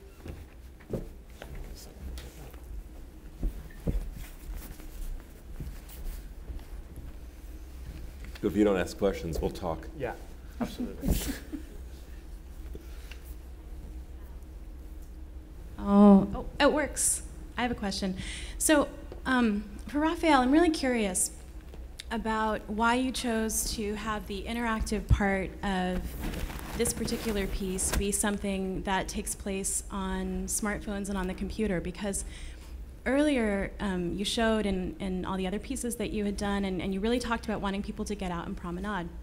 And I think the piece is beautiful and I love it, but I have really shitty internet access. And so for me, it ends up being something that I don't get to interact with it in that same kind of way. And also, I think that with the idea of getting people out to promenade but not to shop, the internet and the advent of being able to sit at home on our computers and look at things on a screen has really kept us not only from promenading for art, but also even for promenading for shopping. I mean, everyone just stays at home now, right? So true. Thanks for your question. Well, a couple of things. The first one is that for me, what's important is not to have a dichotomy between online and offline. I believe that these realities coexist and they interpenetrate. So what I want to do is overlay the virtual and the real, like augmented augment a public space in this case. But the idea of access is an important, and there's two notes on that. One of them is that when Penny and I were first thinking about this project, there was the concern of the have and have-nots. The idea that smartphones perhaps were not penetrating minorities or people who are economically disadvantaged. And the research told us an interesting thing, and that's that demographically in Philadelphia, chances of you having a smartphone are higher if you're an African American or a Hispanic or an Asian, which is to me interesting because it goes against what I originally had thought. The second thing is that it's not necessary to have your own internet. So what we've done is we've put a private internet, free wireless access from the park. It's called open air Wi-Fi, which you can access through your own device, or if you don't have your own device, at Eakins Oval, we have a station where you can actually get iPhones lent out for free that you can use to participate in the project. So the question of access is always an important one, and we tried to the best of our ability to make sure that, you know, if you didn't have internet and/or phones, you could go into a location, which is Eakins Oval, where if you haven't been there, I invite you to go. We've set up this kind of outdoor living room with blow-up furniture, and you just sort of hang out. There's a big screen telling you who's actually controlling the lights at that moment.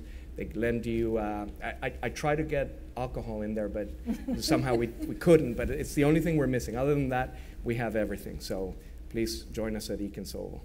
Rafael, is this working?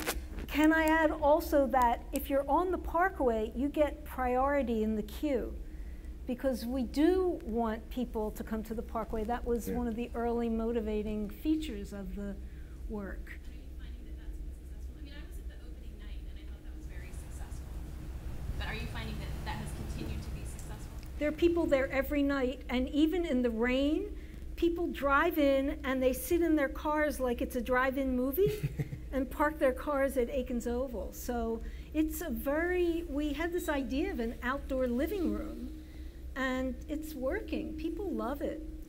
But it is important what Penny is saying, because now we're having so many people come through the traffic on the web that if you participate on the web, we don't have enough time to put everybody up in the sky. So we actually take a rating system where people vote for their favorite messages. Those are the ones that make it from the web onto the lights. But if you're on the phone, we give you maximum priority, and usually you have to wait only like 4 or 5 minutes, and then Orwellianly they look for you and they find you and they play back your sound. Ken? I don't have it. Who has the microphone? Bring it down here. I'm not quite sure of the 4-minute question, but and it's open to both Richard and you, Rafael. It has to do with the tradition in art of the category of the nocturne, because your light is contingent on darkness, and of course darkness has many signifiers. We can think of like Versailles, roaming Paris after hours when everyone's asleep. We can go back to Goya and think about Saturn eating his young at night, or the sleep of reason and so on, where demons come out. And we could even think in terms of feminist movement of reclaiming the night so that women can walk safely and so on. And I just wanted to hear some comments from you, because I'm sure you've thought about it in terms of this relationship of your quite positive, I would say, to a degree, utopian idea of communitarian values in respect to the specter of darkness and the night. Certainly, one thing that happened throughout this project, if you're not aware of this, is I had protesters from the dark sky movement because they want to turn lights off in the city so that we can see the stars. And I could not be more in agreement with them. I think that it is a really interesting moment to try and push for environmental and lighting controls for people to be able to be in touch with the stars. But one of the things that we fought specifically for that, since we were bringing so much light pollution into the site, is to shut down as much public lighting as we can. The sodium lights on the Parkway have been used for 75 years, and they've rarely been turned off.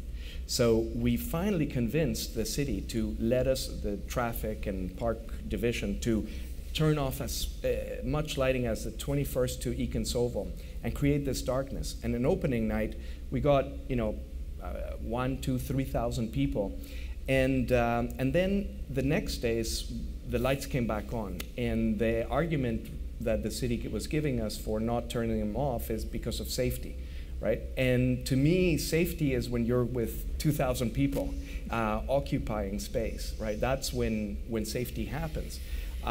So there was a disconnect right there on the usage of this sodium lighting in the Parkway.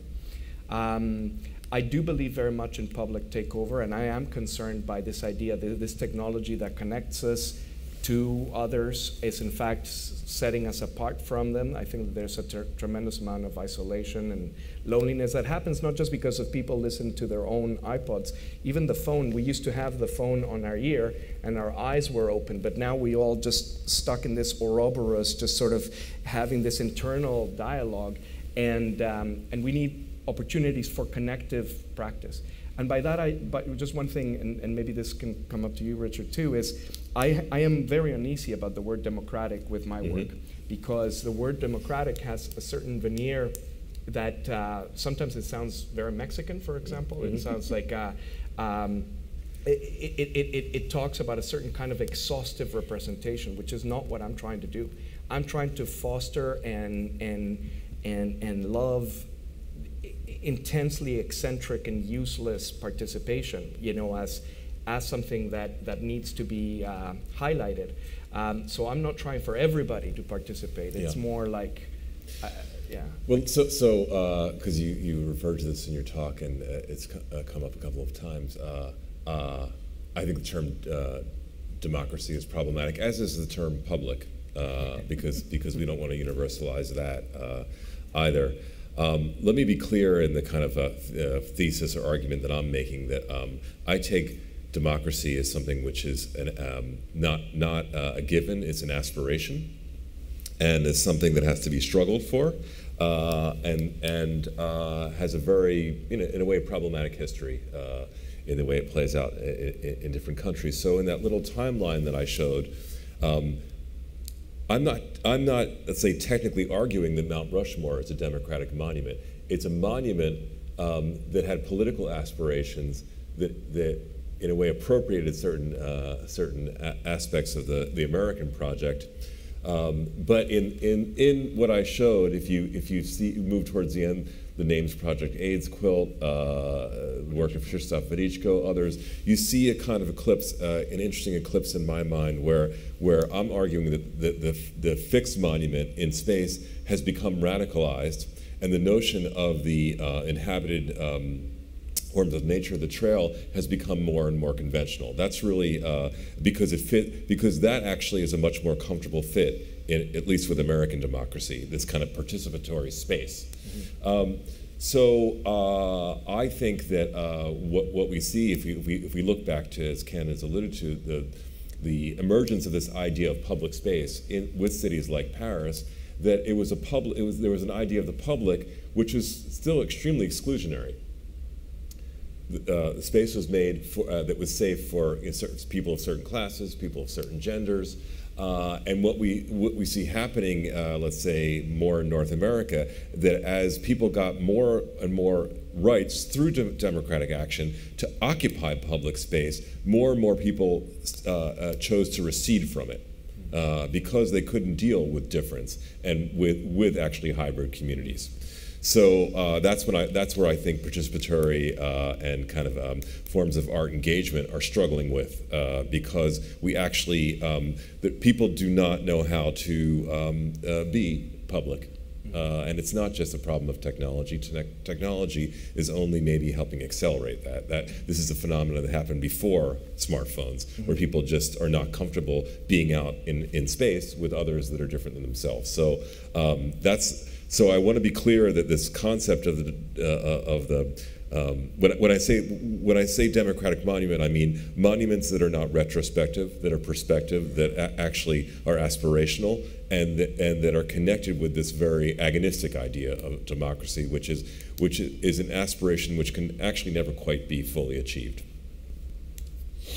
So are you suggesting that public space then becomes Are you suggesting then that public space becomes something that people shy away from, and they're shying away from the monuments that are there because they're public?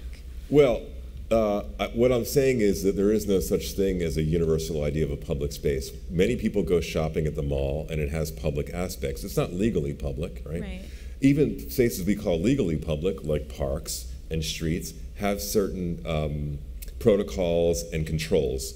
They have a lot of, they now, even more in Europe than here, have a lot of electronic monitoring. They have a lot of security regimes. There are people that are comfortable in them, or people that feel at home in them, and others that don't. So I think what you're hearing, and what's really interesting about especially the Sandbox project, is it reminds me of, I think it's a Ken Loach film that really was made, I think in the 80s or early 90s, where he shows this family that's living in London that is in this neighborhood that's being gentrified, and they have a mother that I don't know if she's suffering from Alzheimer's, but she becomes kind of disoriented. And she's lived her whole life in this neighborhood that under Thatcher is sort of being destroyed. And one of her sons is sort of working class, and I think the daughter has married someone that is, rich. And at the end of the film, they take her up to the roof of her apartment. And for the first time in her life, she's actually able to see where she lives in a kind of, to get out of the labyrinth, so to speak, and have an understanding of her place in relationship. Even though she's actually becoming disoriented, she has this epiphany about her own history, where she lives in London, what's happening. And I think that that's the role of these plays on scale, of these media, is actually to make connections across space at different scales, and to force. I'm sorry, I didn't have the slide, but I had this slide. It has it's from A Happening, one of my favorite ones by Alan Caprell. There's a woman. She is wearing a wedding dress. She's carrying a train behind her that is a history of the world in rags. There's a Citroen car there, and the scenario was she was getting married to the car, and there's all these other things happening. And in fact, it's completely absurd, but the purpose of these things is to actually create this kind of unpredictable form of engagement, and to take people out of their, let's say, it's an experimental space, but it's also part of, it's connected to the ambitions of the early avant-garde, which is to create a kind of dislocation that allows people to see the world differently, right? So I think that this is what Raphael's up to in the space of the city, and the more through different kinds of media. I mean, there will be people that will relate to this project purely through the website, and maybe next time they'll be brave enough or be inspired enough to actually come out and be in some, in this weird space of the tent and engage someone that's quite different from them. And so one of the things when I talked about romanticism, there's a whole part to my argument which I couldn't get into, which relates actually a lot to postmodern theory from the important part of it, that I would say that the democratic monument is following from romanticism. It's both, it's ironic and it's allegorical. And the important thing about irony is that in diverse societies, irony is what allows people that come from different cultural backgrounds and they're speaking different languages to actually relate to one another, right? So the kind of ironic aspects and the displacements in scale are really important. And there's also this allegorical aspect to the work that Raphael is doing, which is basically it attaches itself to a piece of history, right? So you're occupying a space that's already been opened up by someone else, so it operates across time.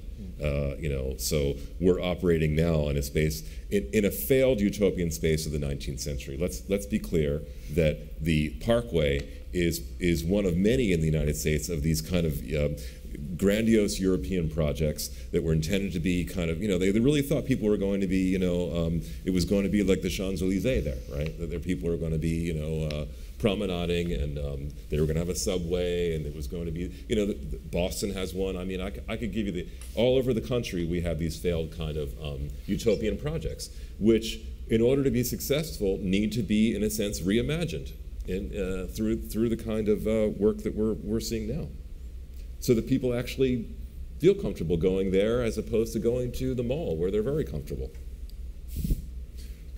You're not comfortable in the mall? Some,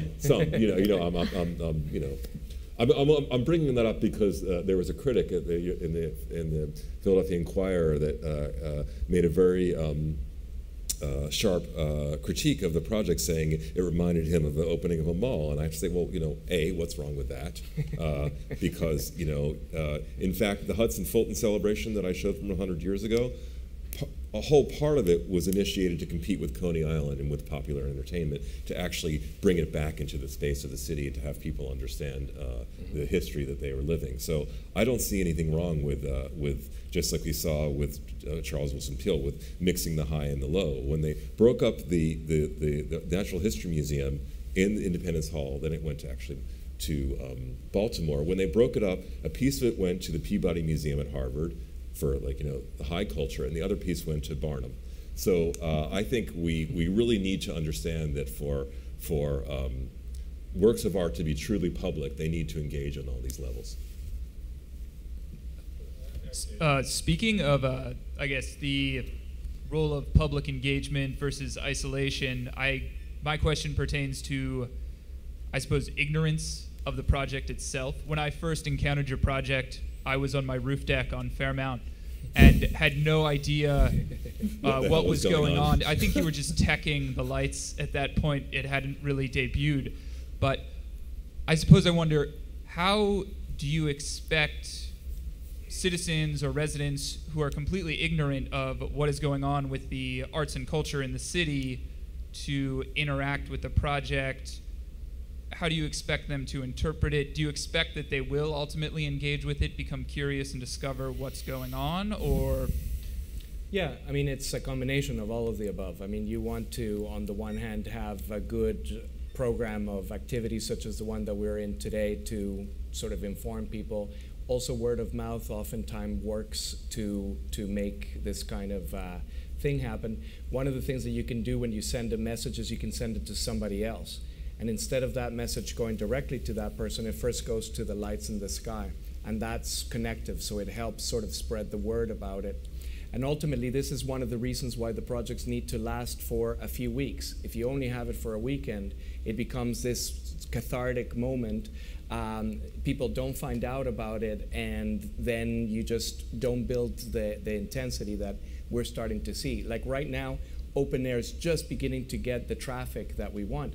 I should also mention that in terms of the experience itself, if you saw it at the beginning, it's getting better and better because it's giving us time to make improvements to it. Well, what is interesting? What is a good algorithm to use, for instance, to choose something that has been flagged as very, very positively by the web, and on the other hand, new messages that are coming in. So all of those, we improvise a lot. Even though this is a project that's 3 years in the making, it is only when you have the searchlights and when you're sort of in the space where everything is programmed and prepared that you see what works and doesn't. So, but yeah, I mean, I think one of the things we've done is in Econsoval, every night we have a different community group come in to play with the lights, basically.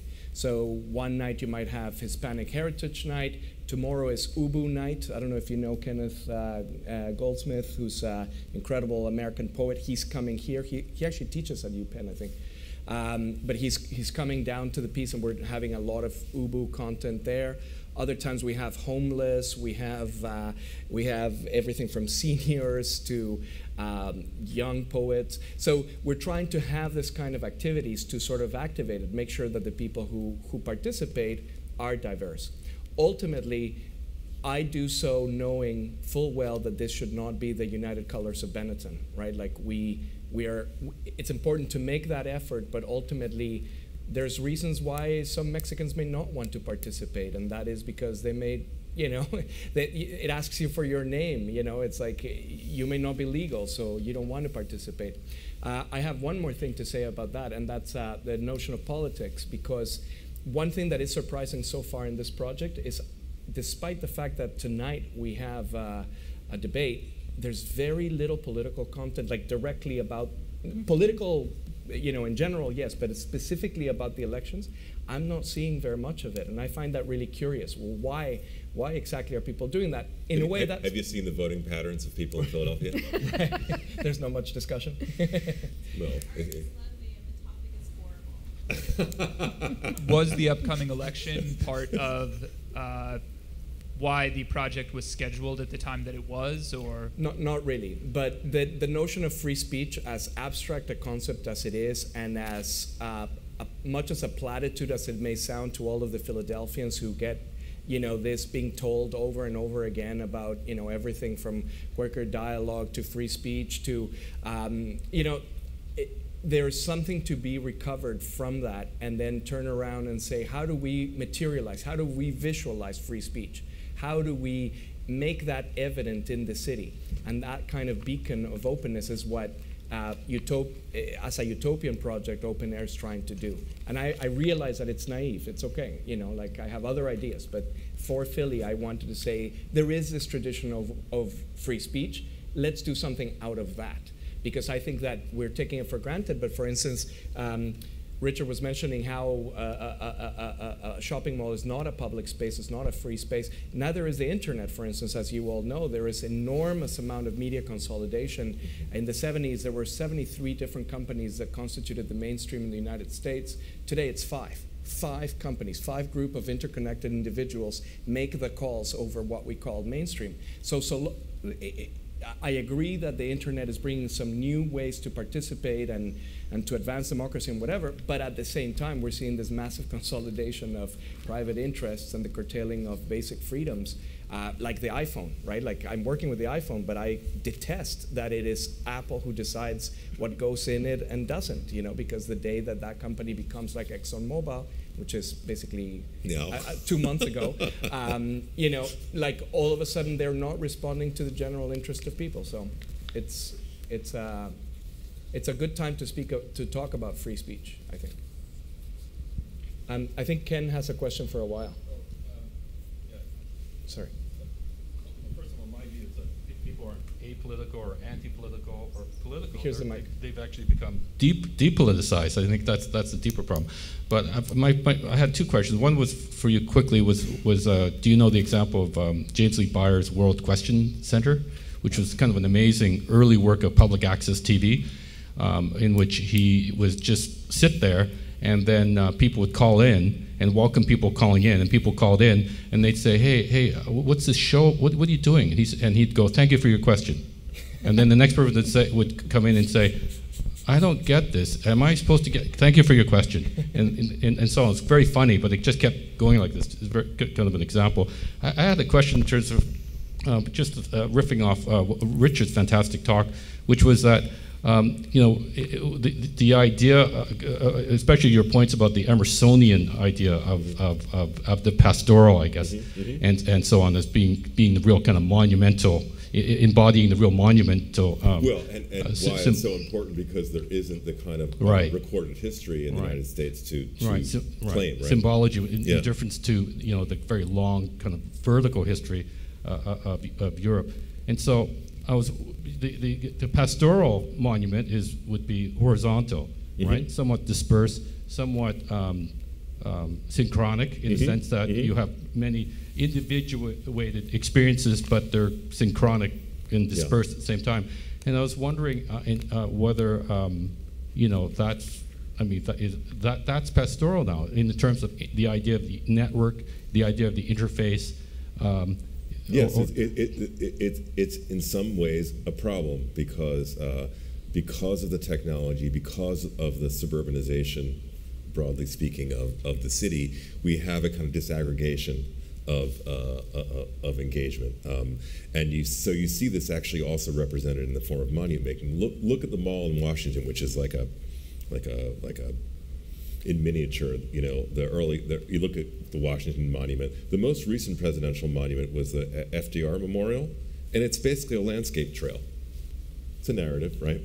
And it riffs in way off of the Vietnam Veterans Memorial, which is also a landscape gesture. So I think what I'm sort of quietly saying is, well, these things are actually become more conventional and more able to speak to the kind of, at least in the United States, the national sensibility, they aren't necessarily as politically provocative as sometimes I would like them to be. And so these older forms of monument making, which are very, in a way, which are more about the engagement of objects and more about the manipulation of media of various kinds, I think still have a place in at least temporarily gathering people together, right? And it is in their multiple, also the amazing things about, I showed just very quickly slides like things like the Freedom Train, which was organized by one of the early projects of the Heritage Foundation, right? It was started out as a project that was supposed to, they wanted to have a rolling reliquary, if you will, of documents from after the Second World War of Nazi Germany displayed in relationship to documents of American democracy. Then they realized that wasn't important anymore because it was a Cold War problem, and they got rid of the Nazi stuff, and it was all about, the good life. So it wasn't just the train, it was in every city. There were citizenship days, there were pamphlets. There was a whole public relations agenda that went along with selling this idea of the Freedom Train. And there was dissent. Langston Hughes wrote a poem against it. So I think these pastoral projects are interesting, but also speak to the problem we have in the larger, let's say, North American project, which is somewhat anti-urban and anti-engagement.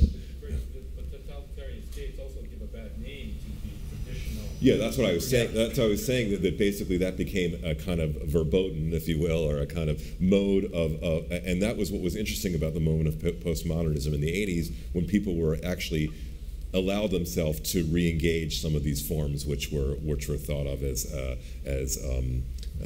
overdetermined. And it's the same point I'm making. I'm not advocating for making another Mount Rushmore, but it's a fascinating, because Borglum was a racist, right? The guy who designed it, but he had this hall behind it with it was supposed to house the entire. The documents from the Congress, all the great documents of American history were supposed to be in a vault behind Mount Rushmore. So the whole story of these things, this idea of protecting American, the American legacy in this huge stone monument in the middle of nowhere, actually are windows into a certain, like science fiction, into a certain psychological problem, right? That's what I'm interested in. And I'd like to say that it's interesting for me, because I studied postmodern theory back when I used to read. Now I have 3 kids. Me too. I have 3 kids and I don't read. But when I used to read, I used to be very interested in the Bakhtin, right? Like this idea of the carnavalesque, this interruption, this moment where specifically not totalitarian people get together and there is a temporary interruption, and a dissimulation that forms part of it. My project is well aware of it being a special effect. Everybody is in on its artificiality, except for the guy from the Philadelphia Inquirer. Yeah. But everybody else knows that this is a special effect, and it's being used as an experiment to see if we can materialize these voices. But certainly, this idea of carnavalesque, I think, has a lot of traction. I'm really into it as a potential for that kind of emergence of a plurality of out of control agents. That's what great monuments always were. They were these kind of ritual, these kind of engagements in pageantry and kind of yeah. I have a technical question. How is the connection between one light to another? The project behaves according to an automatic analysis. It's called Fourier transform. Have you ever seen in your stereo system how several little lights are sort of going up and down? That's the different frequencies of the voice. So it's like that, except 10 miles high. So each one of those searchlights actually takes one of the bands of the frequency of your voice, and it controls it. From low to high. From low to high. Yeah. And in fact, if you've been to the project, there's sometimes we've populated with a lot of birds, songbirds from Philadelphia region, And what they can do with the lights is completely different than a person.